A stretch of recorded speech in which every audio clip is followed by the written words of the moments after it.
which is coming from inside, and today I'm going to return to a subject which I've just spoken about in the past, which is on the subject of Jack the Ripper. And what I'm going to do today in today's live chat is to respond to comments that were made on my channel. Now, about 5 weeks ago, it was announced that the identity of Jack the Ripper had been discovered, and it was discovered thanks to DNA found on a shawl. Now, I knew about this and had known about this for some time. What I didn't expect was for so many news outlets all over, well, I don't know if it's fair to say all over the world, but I did see it in the United States, for example. I think the one that really got me was when News Nation actually did it. It was on CNN. I saw it was on Australian news outlets, and it was obviously in lots of outlets in the UK as well. So I also noted it, I think was on a French publication as well. So I saw it all over the place, and as a result, this really wound me up. And it wound me up because not so much just because the author had made these claims, which are patently ridiculous, and probably he knows they're patently ridiculous, but the fact that these news organizations had jumped on it. And what got me more than anything else was a lack of journalistic, I don't know if integrity is the right word, but it was like, okay, we'll sling this one in as a story that'll fill some space up, sort of thing.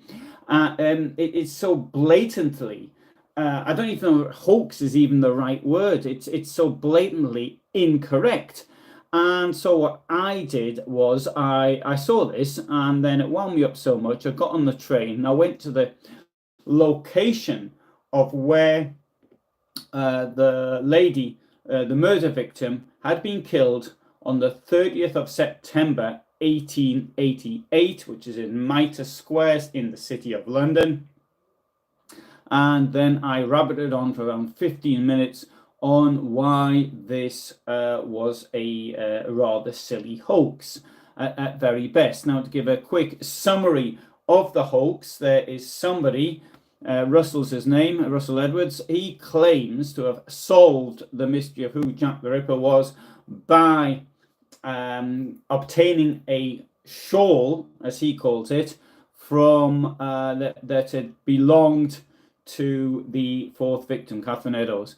And according to his family, or according to the family story behind this, a police officer had come all the way down from North London to pick up this, and he got to the body before anybody else had done.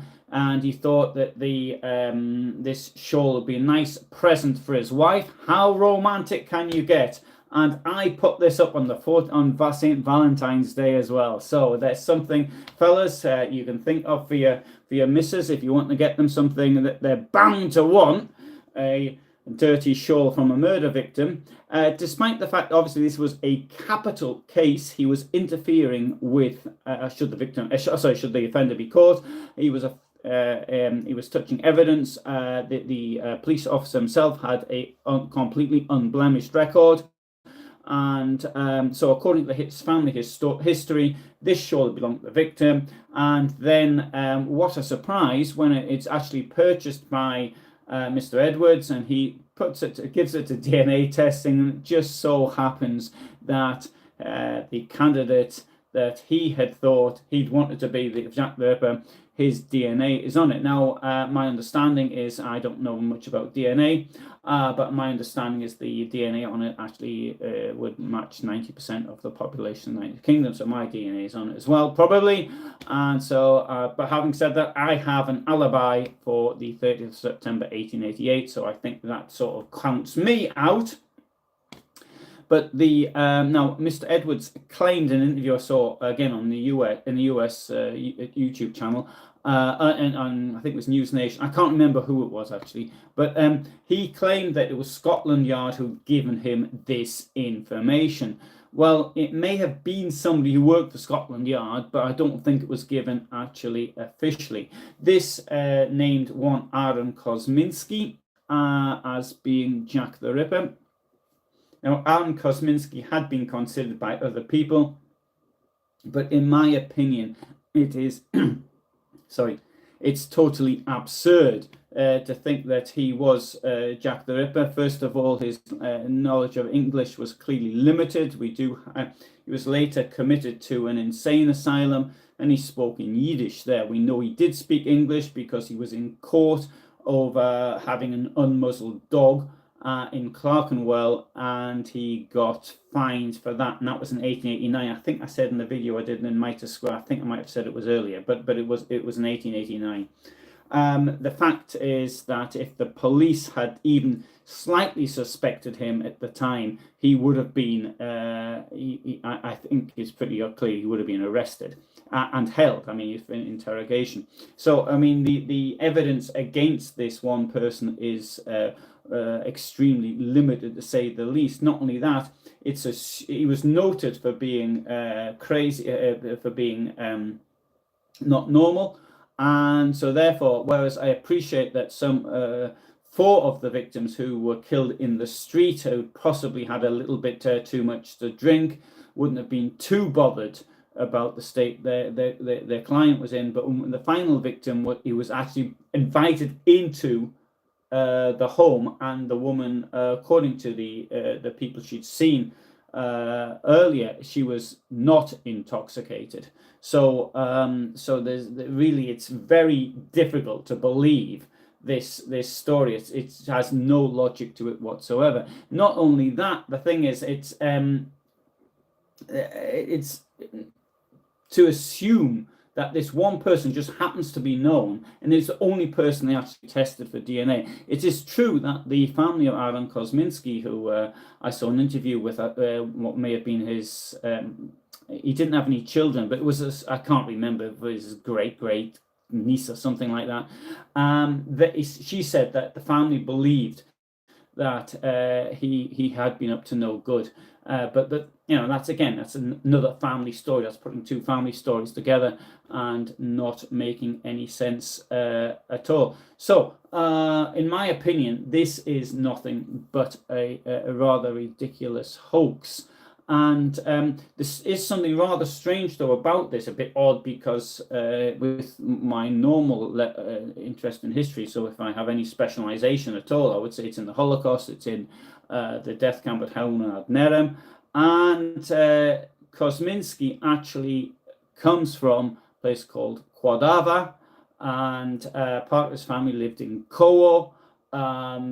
Indeed, another part of the family lived very close to the death camp at Helmut nad Nerem, within walking distance of it. So that's quite a bit of a strange coincidence there.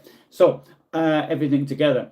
Now, what we do know about Jack the Ripper is the following. He was a local person. Now, according to profiling, which was done by Scotland Yard in 2008, geoprofiling, Jack the Ripper probably lived in a street called Flower and Dean Street, which today doesn't really exist. There's a Flower and Dean Walk, which is almost in the same place, but there was housing was built over. I mean, there's council housing now from, I think, from the 1960s in that place. And anyway, I've done a video on it, which I'll upload eventually.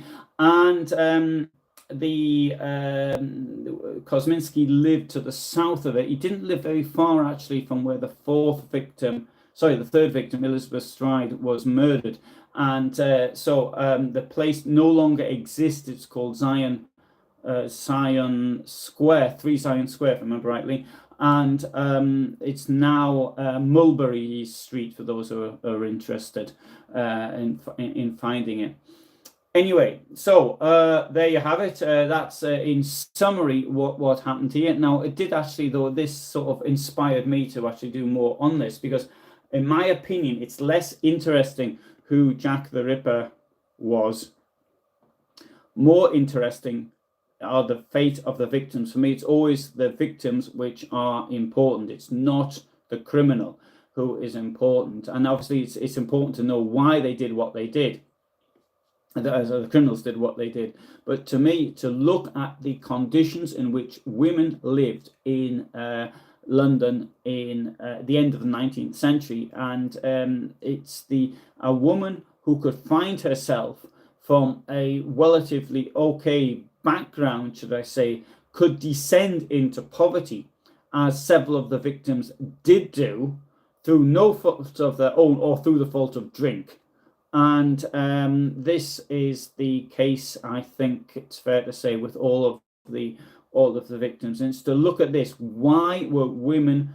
Why could this happen to women? Now, Dr. Bernardo, who is the person who set up the charity, Dr. Bernardo's, the philanthropist, he said he did a visit, and on the 26th of September 1888, he was in Flower and Dean Street. He was in the same doss house as Elizabeth Stride, the third victim, was in.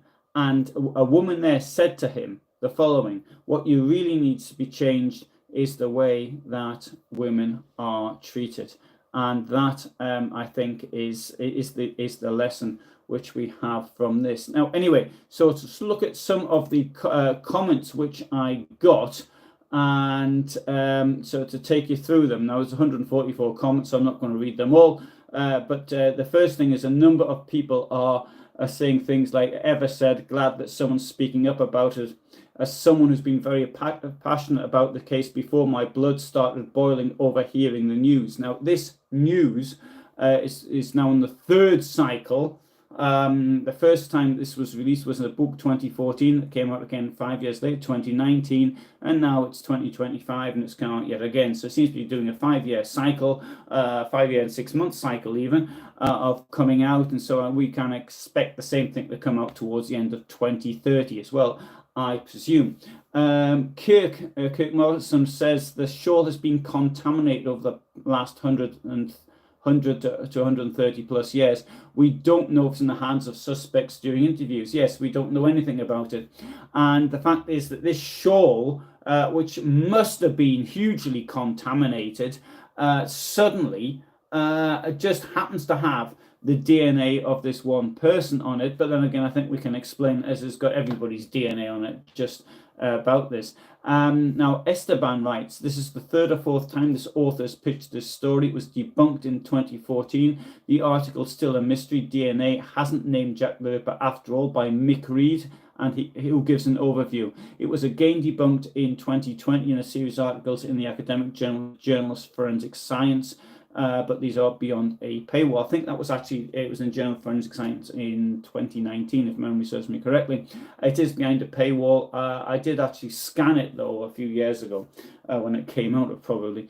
And the Journal of Forensic Science itself has issued a warning, I suppose. He puts it in sort of academic language, but it's a warning. It doesn't. It feels it's not. It's just not. It's not suitable. And Dave writes, calling it a hoax is spot on. Edwards a fraud, a worse criminal than Aaron ever was. Good job. Now, I'm not going to say that the person that wrote this is a criminal. Sorry, I'm just repeating what someone else said. But of course he isn't. I mean, he's just come up with a theory, and the theory doesn't make any sense. But that man itself is not incorrect. But sorry, it's not. It's not illegal. Anybody can have a theory, and even if his theory is silly, but that's okay. I mean, you might think that people are sort of visiting from other planets right now. That might sound a bit daft to me, but I mean, you can think that it's not illegal. Now, Ed says, thanks for your sensible explanation. Jet has come up with a really good one here. He says the House of Lechmere YouTube channel has been the best on calling out this fraud. I responded, always nice to know there's others better than me.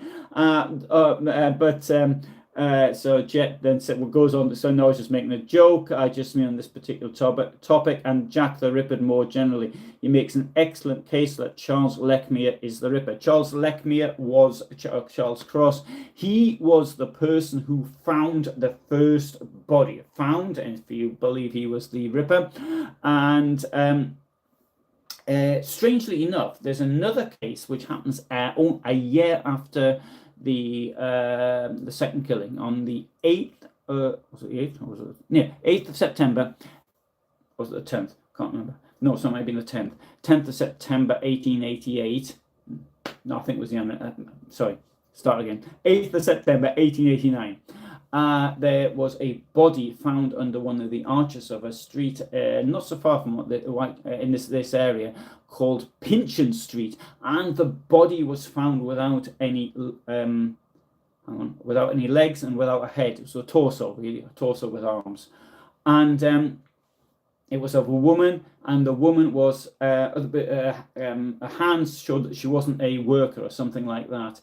And she was never identified, but there are a number of these cases found throughout London, and one of them from as far west as Battersea to as far east as Rainham. So that's a huge area. Even today, it's going to take you an hour to do that on public transport, including the fast train into Fenchurch Street.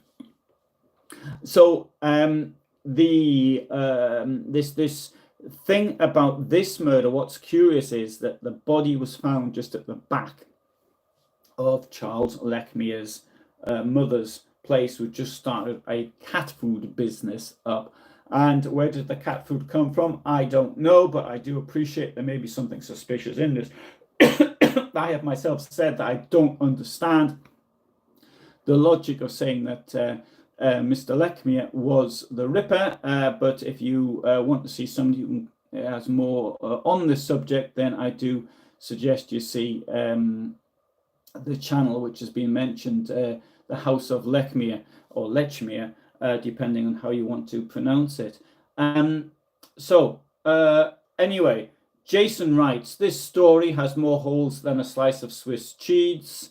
De Grosser writes, you can locate where Catherine Eddowes' body was lying in Mitre Square by the grid in which Catherine's head was laying on, still in the same location today. It can be, the location is quite clear, even though the sort of the geography has changed enormously. In fact, there's a street where there was once warehouses.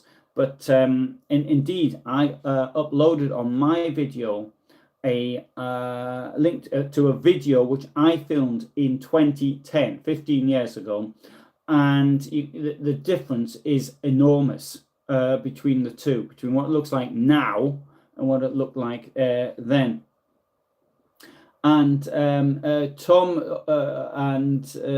says, I'm glad I'm not the only one pointing out the clear problems, how this has been reported and what has been ignored. Mr. Chintaro says it was Lechmere. I'm as certain as if I'd caught him in the act. And Mike writes, next they'll blame the late Queen Elizabeth, who wasn't born yet, of being the Ripper. And that's some truth in that, actually, what he's saying. There is so many ridiculous claims which have been made, including that of the heir to the throne, the Duke of Clarence. The Duke of Clarence did not become king because he died, so that Edward VII was next in line. He was the one who became king. But there have been these other claims, like for example, the 1988 Michael Caine film, which on reflection and some things is not as bad as I've actually thought made it out to be. But sorry, it's not as bad as I must put this in context, because the ending is absolutely ridiculous, and in the Jack the Ripper they actually catch is stupid. But one thing they really got right was the role of the press in making this Jack the Ripper the cult figure. That comes out utterly clearly from the film. So I do like that bit of it, but and the music to it's fantastic as well, but that's not a historical point. And so here we have somebody looks so new and modern in that area. I always thought it had been back alleys, and I haven't looked at this since I was a kid. I need to go back. Yeah, this is, I mean, I can recall the East End of London completely different to what it looks like today. I have put up films actually when I've talked about the Docklands, what it looked like in 1980, what I remember it. If you see the film, The Long Good Friday, with Bob Hoskins, a British mafia or organised crime film, one of my favourite films of all time, you get some good views of what the Docklands looked like when that was filmed in 1979 and 1980. And so this and compare that what it looks like today, which is out of this world in my opinion. Now, one of the things actually here is putting this, that the author of the hoax is making money out of the books, and he's meeting the victims' relatives.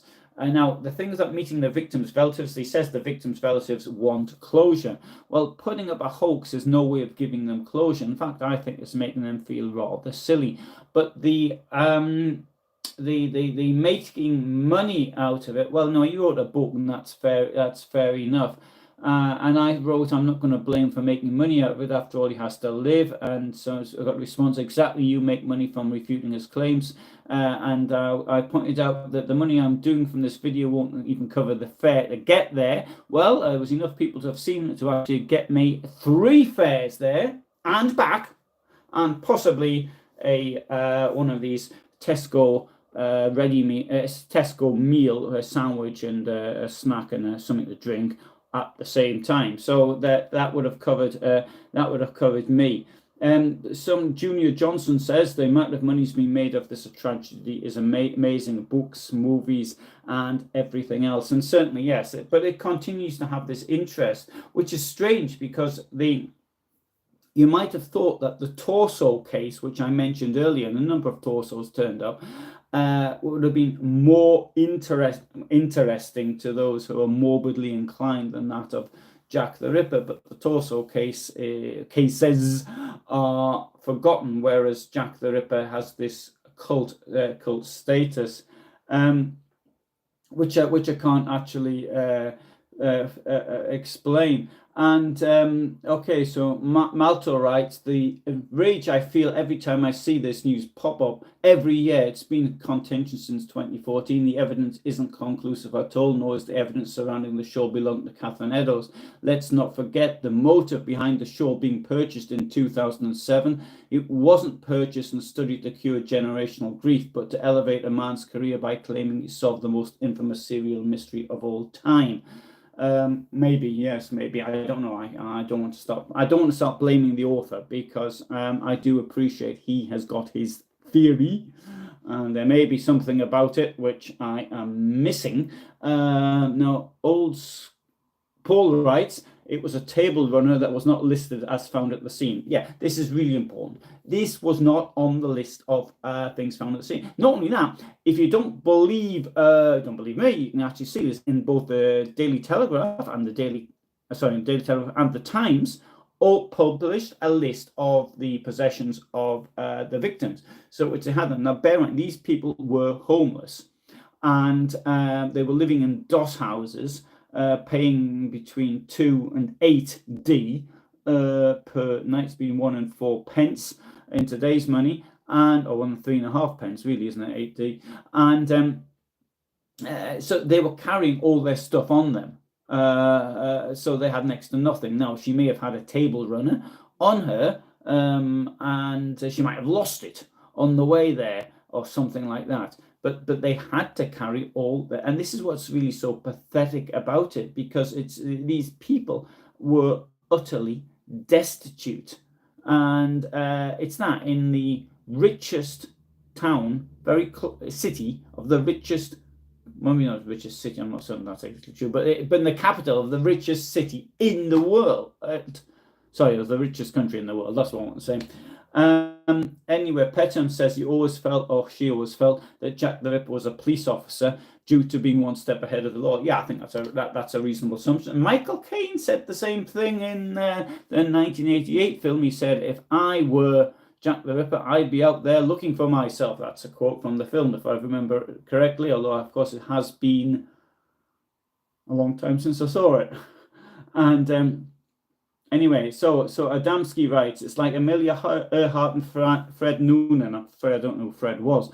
Their remains get found on a regular basis too. So yeah, there are these people who keep turning up all the time.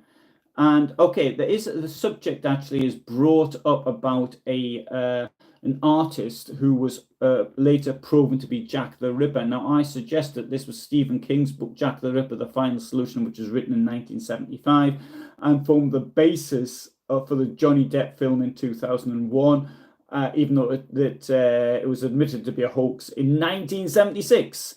Poor Stephen King, who died shortly after writing this book, was a very young journalist. Anyway, but he was taken. He was conned over a person called Walter Sickert, and I read the book.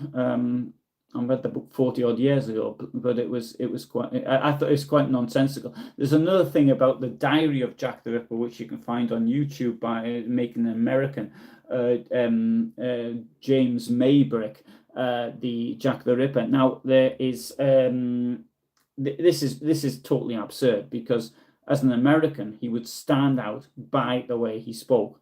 Now I do appreciate that you have got people there who didn't speak English at all. Lots of people who didn't speak English at all, particularly people who come from Central Europe. I mean, there were these pogroms which came in the wake of the assassination of Tsar Alexander II in 1881. So lots of people came in 1882, and they fled from Russia.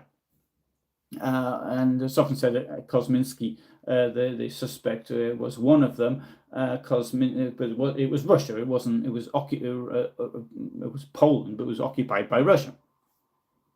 And so lots of people couldn't speak it. But I mean, if somebody's going around with an American accent, they would really have stood out. So if you weren't speaking Yiddish, or if you didn't have an Irish accent, or you didn't have an East End accent, and if you had an accent like I have, then you'd stand out. And this was the thing. Not only that, another thing, he must have looked the part. You either had to look like you were a poor person from the East End, a poor person from Ireland, or a poor person from the Quadava region, a poor Jew, that is. So you're one of the three. But if you sort of, the idea of Jack the Ripper being somebody who looks like he came out of a music hall, as some people actually reported him as coming out of a music hall, I think that is most unlikely. Here's somebody from Jack called Jack the Ripper. So Jack himself actually sent in the following message. He writes, so let's see, an item of clothing in silk being owned and not hawked by a Victorian East End lady of the night. This item of clothing was not listed as part of her belongings. She was actually arrested that night and gave her name as nothing. The PC in question was not on duty that evening in Mitre Square, so how could he have got his mitts on it? There is zero provenance. It's more than likely Edwardian. The item from a Victorian sex worker only had one male DNA sample on it, question mark. Even if it did have only one DNA sample on it, it proves that there was just a sexual encounter, not murder. The DNA results can't count someone in if they can only be used to eliminate someone. That's mitochondrial DNA. The DNA results were heavily flawed, and a peer-reviewed journal has been written to illustrate this. Mr. Edwards seems to be a complete fraud. And so apart from all that, it seems that the case has been completely solved. So there you go. That's a really good summing up of the whole thing. As for the shawl being Edwardian, I mean, I can't say. I have no idea. I wouldn't know. I wouldn't know if it was dancing on the table in front of me right now. But the one thing I don't understand, though, and I do want to bring up, Jack's just written in this thing here, is that Catherine Eddowes was arrested for, I don't know, arrested, I think detained is the correct word, sorry. She was detained and put in a police cell for being drunk in the street at around 9 in the evening. And the thing was, she asked to be released, and she was released. Now, the thing is what I don't understand at all. Why didn't she just spend the night there? I mean, this to me doesn't make any sense.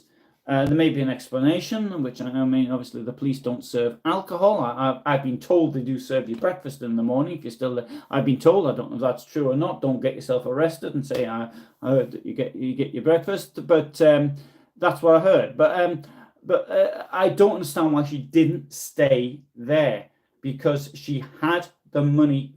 If she didn't have the money for the night and she had to go and work for it, when she could have just spent the night there and said she was sloshed and she didn't want to leave. She gave a false name on leaving, and she said her name was nothing when they asked her what her name was when she was arrested.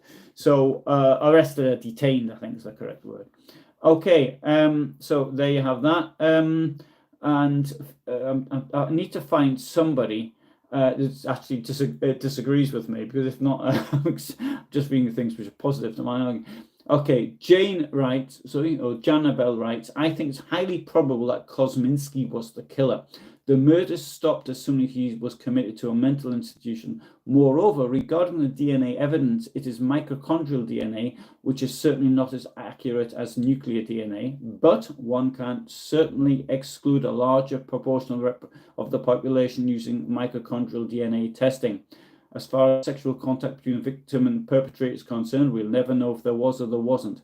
So, sir, rather than call this a hoax, please leave open the possibility the killer could be indeed Kosminski. We just don't have enough concrete evidence at this point to know one way or the other. Well, actually, I responded to that one. I'll read my own response. Aaron Kosminski was committed to an asylum more than 2 years after the killing stopped. So he was put in the loony bin, to put it there, how we normally say it, in 1891. The last killing was on the 9th of November 1888. So therefore we could also claim that Bismarck was Jack the Ripper, as he went into retirement in 1890. The inquest clearly stated no sexual contact between a victim and the killer. Furthermore, just by examining the timelines of the witnesses, it is clear that there could not have been. It could have been Kosminski, or it could have been any one of the 7 million or so people living in London at the time. And this is the point. It could have been anyone living in London at the time. Sorry, I think it was a male. So that gets rid of 50% of the population.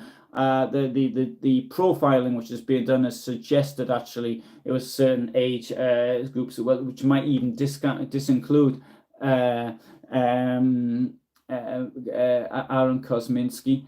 And so everybody says they agree with me. This is I need to find somebody who doesn't agree with me.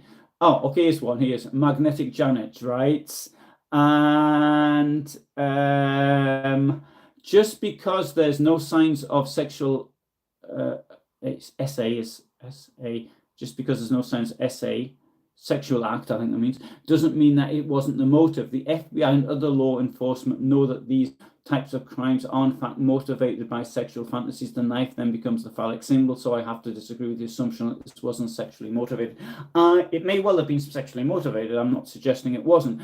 I am just repeating what was said at the inquests, that this was not, there was no sexual contact actually made. You may say that, well, how would they know at the time? I think they did know though. Okay. Here's a good one by 126 Swanky. I am, for one, glad the 1880s police had the common sense to preserve DNA for future detectives to be able to solve this riddle. And I respond, joking apart, the East German regime did keep evidence just in case some future technology allowed it to become readable evidence, genuine evidence. So they would keep things like, they thought they could identify people by smells and things like this, and so they kept them in jars. Anyway, that was East Germany. This didn't happen in East Germany. And the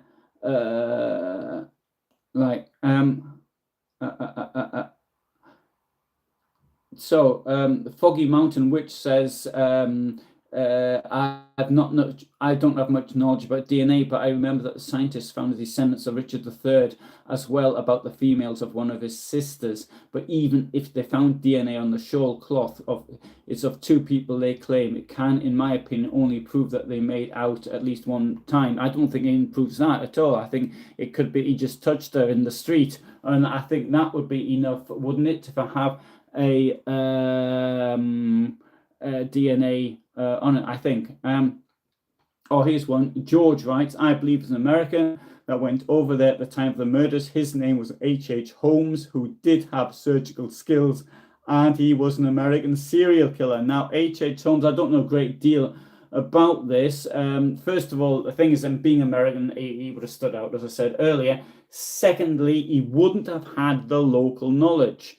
And the thing about this is that somebody else writes, well, he could have had a map, but that's not how things work. Now, these streets in this area were built largely as quite posh areas to live in the 17th century, just after the Civil War. So 1650s, 1660s, and things like this. And they were, however, as can happen in many places, they, from being quite flash areas to live, they became poorer and poorer.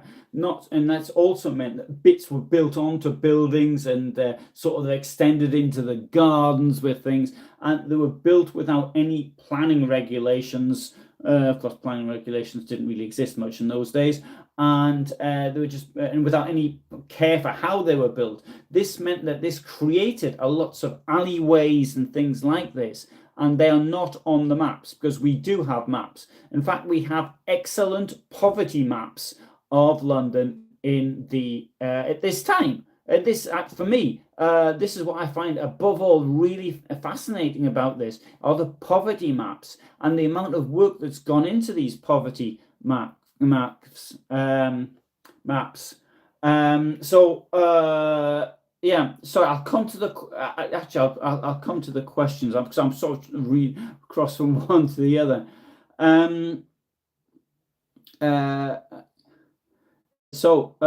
Anyway, Nigel says, don't let the facts get in the way of a good headline. Yeah.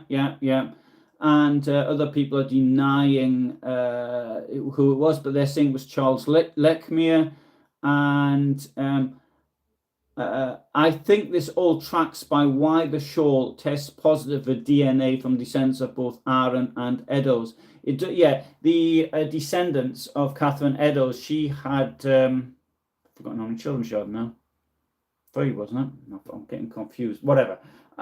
She did have children, and they had children, so she got direct descendants around today, and the DNA matches them. But I mean, if it matches, it might match everybody. So the thing is, though, the shawl, the provenance of the shawl, you have to bear that in mind. Is what's important, and that is there's no proof linking the shawl to Catherine Eddowes. And more people recommending checking out Charles Allen Lechmere, and so here's a good summary by Samuel writes, it's all very much circumstantial evidence, would have been laughed out of court. Shaw has passed through several multiple hands throughout its 137 plus years. We can't say 100% definitely belonged to Catherine Eddowes in any way possible, since the shawl was never admitted into evidence. If it did belong to Eddowes in some ways, there's just a very small amount of evidence to say it was hers. Plus, I don't want to be vulgar in any way, but sad, it could have been from any man she had slept with. Kosminski and a number of other men that night on the Autumn of Terror to make money for a room which she was staying in before sadly meeting her end in the most violent and horrific way. I need to point out, of course, that that's a good point by Samuel, and I need to point out she didn't have a room. She probably had she had one, and she was living in a common lodging house and something referred to often as a coffin, and that was what you slept in. And anyway, so Matt says, yes, he thinks it was. Yes, it is, and they've all identified his DNA. I asked, how is his DNA identified? And Matt says it was on the news, and they confirmed it. Oh, well, that proves it. If it was on the news and they confirmed it, it must be true. So he must have done it.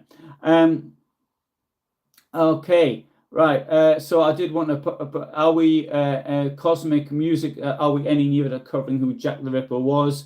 No, we're not. Lots of people mention the fact there's semen on the show. I don't think that comes from, I think some touching could come from blood. I don't know. I really don't know. Look, H.H. Holmes is coming up again, who was an American serial killer. I don't know much about him. And, here's a good one. Tartar Sauce 101 writes, obviously you are biased. I'd even say compromised. So Tartar Sauce probably thinks that I did it, but I have got an alibi for the 30th of September, 1888. Right, okay. And the Valley Boy writes, it's funny when the suspect is finally identified. Certainly people don't want to agree because it doesn't fit their suspect. It happens time and time again. People can never just admit their suspect isn't the killer. Not in this case, but other cases as well. It's comedy. People want their suspect to be the killer so bad they'll deny who the actual killer is finally caught or identified. So many excuses. It wasn't sexual. Okay, your argument is pure nonsense. Ha ha. You want to fit your theory so bad. Your narrative. Lol. SMH, just accept it. It was Aaron Clace Cold. No, it wasn't Lechmere. No, it wasn't Hyman. Lol, every excuse you have is bull. You and others are denying it because you're not your suspect. Ha ha, just stop already. Okay, there you have it from somebody who obviously is quite an expert in these things. The only problem here is I don't have a suspect, and that. But I did respond to say, I'm sure you know more than the doctors who examined the bodies of the victims and submitted evidence to the inquest. Suspect has been identified, but without evidence to back it up. Anybody can just pull out a name out of the hat.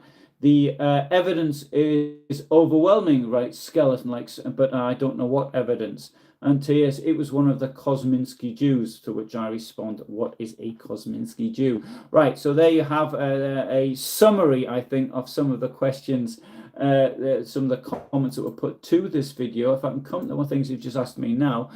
So hello, Craig. Hello, Mohammed. Hello, James. James asks, how did Cross inflict abdominal wounds without cutting clothes? My understanding... hang on, James. I think he did cut. As I recall, he did cut. The clothes were cut, as I recall. But the thing is this: as these ladies were homeless, they had to carry all their stuff on them. And I've heard them, so for example, stories of them carrying around 10 petticoats on them. I believe that the year 1888 was colder than usual. Even at the time of the first victim, 31st of August, it was already quite cold. And so they did have lots of clothing on them. And this must have been rather difficult, I would assume, for the profession they were in.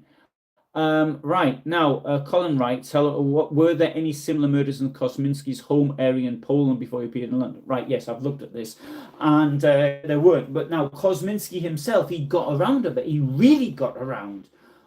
So, if he was living in Koło, and but he wasn't living in the Jewish area.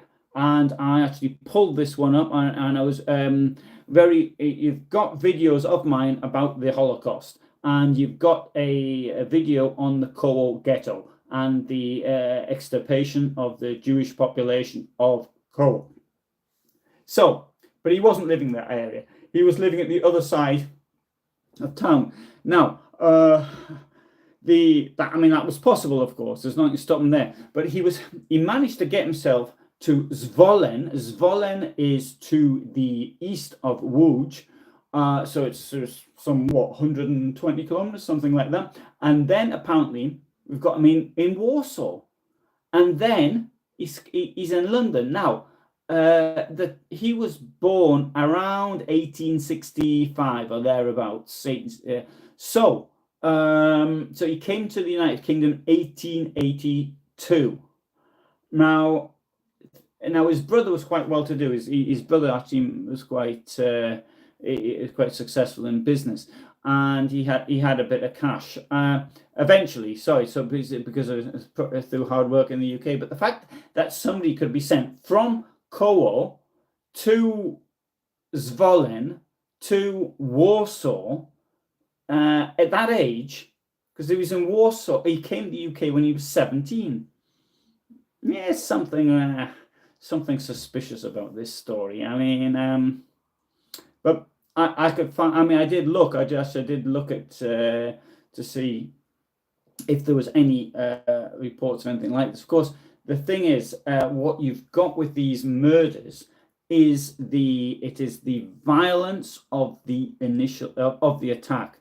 And there are those, so it wasn't just these 5 murders, there was others. And the first murder, which is often associated with Jack the Ripper, was one called Marta Tabrams in George Yard, which now I went to this street last week. I was there during the night, so I wanted to get some video footage. So I went off Commercial Road. You've got this alleyway. So you go into this. There's an awful smell of urine, and it's been used for purposes which you can understand. And you walk up it, but then it sort of opens up a bit, and you've got this cobbled street. So I was walking up and down, and I was filming there. It sort of, but Martha Tabram was murdered there. Now she was with another woman, and both of whom picked up somebody in the pub, and they both went into separate alleyways. It seems an unfortunate way of doing business, to my way of thinking. They had to go to the pub in the first place, and these people were soldiers. And now Colin says here there's lots of Polish sailors in those days, like Joseph Conrad. I don't think there were that many, actually, quite unfair. I mean, Joseph Conrad being exceptional. This made it look as though it was somebody in the armed forces, but the people were actually, the police did get onto this, and they did investigate it quite thoroughly. Maybe he went to sea when he was young. No, I don't think so. He trained. This is the thing. It's not clear what he trained at. As now, in those days, you could get somebody. They could do various jobs. One of which, if you were a hairdresser, you could also give people a shave, and that also somehow made you a surgeon. So you could sort of lance boils and things like that at the same time. And but he didn't do that. I don't know. He didn't do military service in the Russian army either. So he left before then. I just, the fact, the idea that Kosminski did it. I mean, I'm not a profiler. I just, so from that point of view, I really don't know. But I just think it's just so ridiculous that he was such a character. He stood up. He was somebody who believed that he couldn't eat stuff that had been touched by hand, so he'd eat out the gutter, and he wouldn't eat. He'd only eat what he could find. He was 44 kilos when he was locked up. He was muttering and talking to himself, a bit like I do when I'm making videos. Sort of muttering and talking to myself, and it just to me it just seems totally odd. But then again, I don't know anything about things. What I do, if my ability as historian, if there are any, are documents and linguistic knowledge, and maybe some geographical knowledge, putting things together. I mean, so crime solving is not one of the things which comes within my remit, my CV. So I'm unable to say on that point.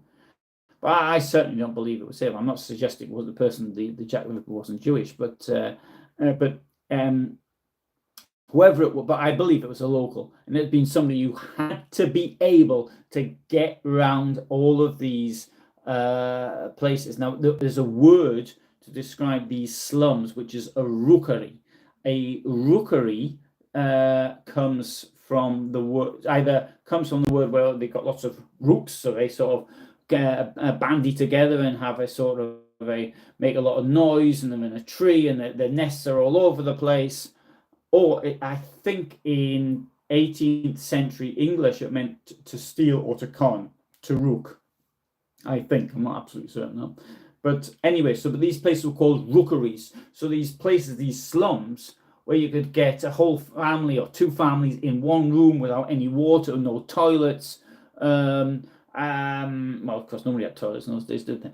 But these horrendous poverty that existed, where you've got this underclass, let's say, and which were, I believe, a bit like a zoo, if you like, because these crime magazines certainly put it in this light. And if you read Charles Dickens, you've got one rookery, which is in Bermondsey. I went and filmed it last week. It's only 600 meters from the Tower of London. if you look at a map of London, you can see there's on the south bank, there's a place called River Neckinger, and to the east of the River Neckinger was this rookery, which is in Charles Dickens's Oliver Twist. Now, this rookery as such started to be redeveloped in the 1840s. Indeed, even some of these rookeries and Spitalfields, whereas it was Jack the Ripper who brought these places to public attention, but the redevelopment, the slum clearance, had already begun by around 1882, 1883. So that was in progress at the time. So there was, I mean, I believe, as ridiculous as it may sound, but Jack the Ripper may actually have saved lives because of the fact that this brought this to this condition, the conditions which people lived in, to public attention, and some more was actually done about it. I know somebody will have a go at me for saying something like the saved lives, but I think that could actually be the case. Okay, good. Thanks for listening. I think I about said the whole thing there. I think it was another question. No, I don't know if there was. I'll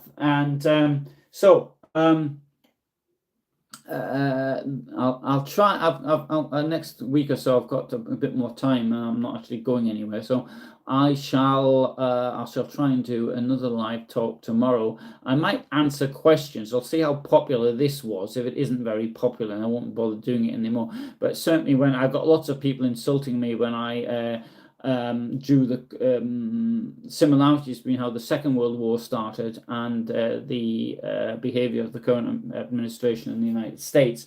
And what I see is it's warmongering. So I think I might have a go at answering some of those things.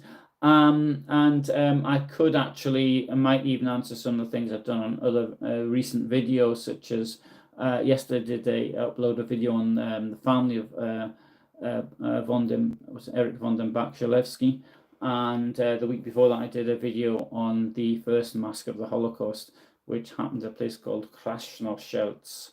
And so I might actually do more on those subjects. But anyway, that gives people a chance to ask me. Okay, so at the moment, thank you for listening, and all the best from me, and bye for now.